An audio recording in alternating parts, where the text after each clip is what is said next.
అందరికీ నమస్కారం. Welcome back to my channel. నా పేరు వల్లభ. ఆంధ్రప్రదేశ్ టూరిజం దీని గురించి మనం చాలా ముఖ్యంగా మాట్లాడుకోవాలి.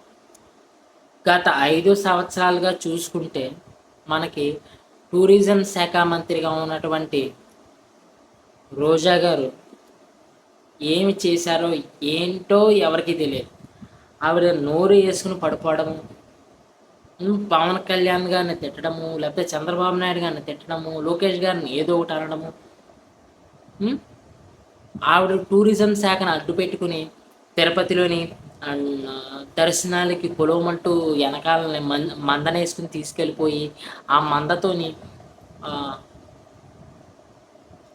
ప్రెస్ మీట్లు పెట్టి కొండ మీదే రాజకీయ విమర్శలు చేయడము, అదే శాఖను అడ్డు పెట్టుకుని ఎన్నో టూరిజం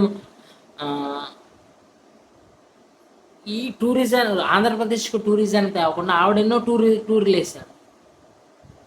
కానీ ఇప్పుడు ఈ కూటమిలో అది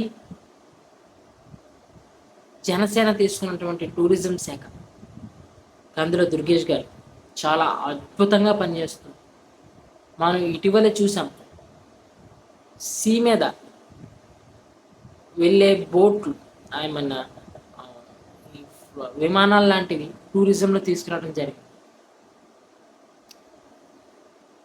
మొత్తం 7 రకాల టూరిజం ప్రాజెక్టులను కూడా కేంద్రం నుంచి అప్రోచ్మెంట్ తీసుకురావడం జరిగింది. మన పవన్ కళ్యాణ్ గారు వెళ్ళి మాట్లాడారు. ఇప్పుడు మొత్తం 6 ప్రాజెక్టులకు సంబంధించి MOUలు జరగడం జరిగింది. అదేంటి? అట్మాస్ఫియర్ కోర్ హాస్పిటాలిటీ, సుమి ఆస్పియన్ hotels, Dolphin Ocean Cruise, Ripples company, అలాగే Everest Enterprises and Blue Bay Infra వీటితోని MOUలు కుదుర్చుకోవడం జరిగింది. వీటితో MOUలు కుదుర్చుకోవడం ద్వారా 1217 కోట్లు ప్రాజెక్టు మనకి జరగబోతోంది. అలాగే దీని ద్వారా 2567 జాబ్స్ మనకి రాబోతున్నాయి. దీని ద్వారానే హోటల్స్ను కట్టడం జరుగుతుంది. మొత్తం 825 రూమ్స్ను కూడా కట్టడం జరగబోతుంది.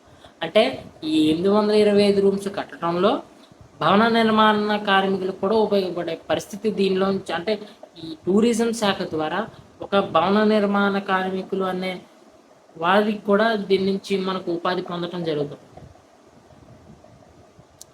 అలాగే రాబో కాలంలో అమరావతిలో కూడా మరిన్ని MOUలు టూరిజం శాఖ ద్వారా తీసుకురావడం జరుగుతుంది. అండ్ మన ఆంధ్రప్రదేశ్లో ఉన్నటువంటి చారిత్రాత్మక కట్టడాలు, చారిత్రాత్మక ప్లేసులు టూరిజం శాఖలోకి తీసుకొచ్చి చేయాలనే విధంగా ఒక 7 ప్రాజెక్టులను కూడా మనం ఒక వీడియోలో మాట్లాడుకోవడం.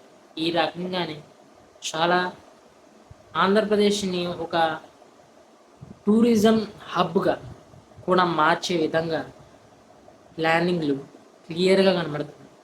ఇవి కనీసంలో కనీసం ఒక 2 లేదా 1.5 ఇయర్లో ఇవి ప్లేస్ అయితే డెఫినెట్గా ఇది ప్రజల్లోకి వెళితే చాలా చాలా ప్లస్ అవుతుంది ఈ కూటమి ప్రభుత్వానికి అనేది నా అభిప్రాయం. మరి ఫ్యూచర్లో ఎలాంటి ప్రాజెక్టులు రాబోతున్నాయి, టూరిజం ఏ విధంగా అభివృద్ధి కాబోతుంది అనేది మనం ఫ్యూచర్లో చూద్దాం. ఈ వీడియో కనుక నచ్చితే లైక్ చేసి, షేర్ చేసి, సబ్స్క్రైబ్ చేసుకోండి. తప్పకుండా వేరే వాళ్ళకి షేర్ చేయడం ద్వారా ఈ ఇన్ఫర్మేషన్ మరింత మందికి చేరుతుంది, ఉపయోగపడుతుందని కూడా ఆశిస్తున్నాను. Thank you.